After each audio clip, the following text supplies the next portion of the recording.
I never thought it would end like this. Blue and red lights flashing across my lawn, neighbors standing behind their fences, whispering my name. The president of the HOA, Mark Evans, lying face down on the gravel, his clipboard snapped in half, his blood mixing with the rain that hadn't stopped all night, and me, just standing there, silent, cold. I'd warned him. I warned him not to push me, see. I moved into this neighborhood to find peace. After 20 years in the army, 2 tours overseas, I wanted quiet mornings, my own garden, and a place where no one told me what to do. But peace doesn't exist when men like Mark are in charge. It started small. A letter in my mailbox. A fine for unauthorized flag placement. My flag, the one I'd carried home from Kandahar. He said it didn't meet community aesthetic standards. I laughed at first, but the second letter came 2 days later. Then a third. That's when I realized this wasn't about rules. This was about control. Mark Evans loved power more than he loved people. He was the kind of man who'd measure your grass with a ruler just to remind you who's boss. He drove a black SUV with the HOA logo on the side, like he was running a government instead of a neighborhood. He'd stand in driveways giving warnings, his little clipboard shaking like a badge, and every time he saw me, he smiled that fake smile, the kind that hides fear behind arrogance. Veteran or not, he once told me, rules apply to everyone here. I just stared back. Then you better make sure you're following them too. That's when the war began. A week later, I woke up to find a notice taped to my garage.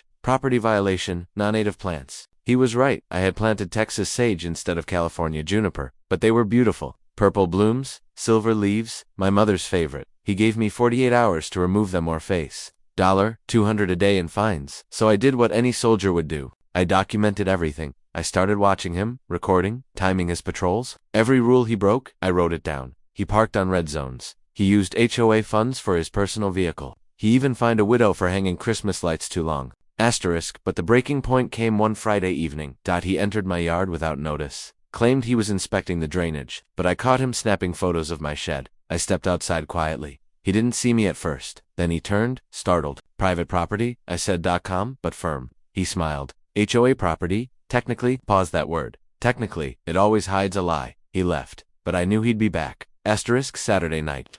9:47 p.m., I saw headlights outside my fence. Same black SUV. He got out, holding a flashlight and a clipboard. Came straight to the shed again. I watched through the blinds. He opened the gate quietly and walked in. That's when I stepped out. No words. Just the sound of boots on gravel. He froze. What are you doing on my property, Mark? He stammered something about an urgent inspection. I took one step closer. You think this neighborhood is your kingdom, huh? He smirked. Maybe it is. That was his last mistake. Slow breath. I didn't touch him. Didn't threaten him. Just pointed to my security camera and smiled. You're trespassing. You just broke your own rule. He looked up, saw the red light flashing. Panic hit his face. He stormed out without another word. Next morning, I submitted every clip, every photo, every document to the county compliance office and local police. What I didn't expect was what they found next. Turns out, Mark wasn't just abusing his HOA power.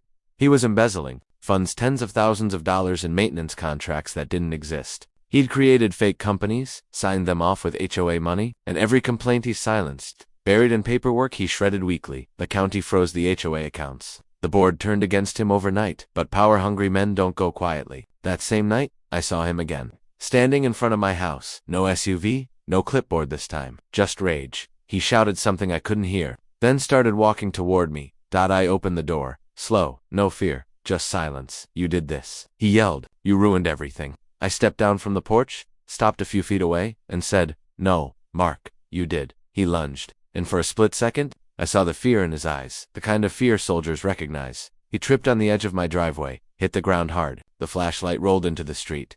He wasn't moving. I called 911, told them a man had fallen. By the time the sirens arrived, he was gone. Now here I am, standing where it all began and ended. The officers asked, what happened? Neighbors whispered. He warned him. I didn't answer. Didn't have to. Because deep down, everyone here knows the HOA isn't a government. It's just a group of people pretending to be one. And when power corrupts a man like Mark Evans, sometimes justice finds its own way. They'll write their reports, hold their meetings, replace him with another name on a new sign. But every night when they drive past my house, they slow down, look twice, and remember what happens when you cross the wrong homeowner. Beat faint sound of wind. Flag rustling, I still fly my flag. Every morning, every night. No one's tried to stop me since. Because in this neighborhood, peace didn't come through rules. It came through silence, and silence is something I've always been good at.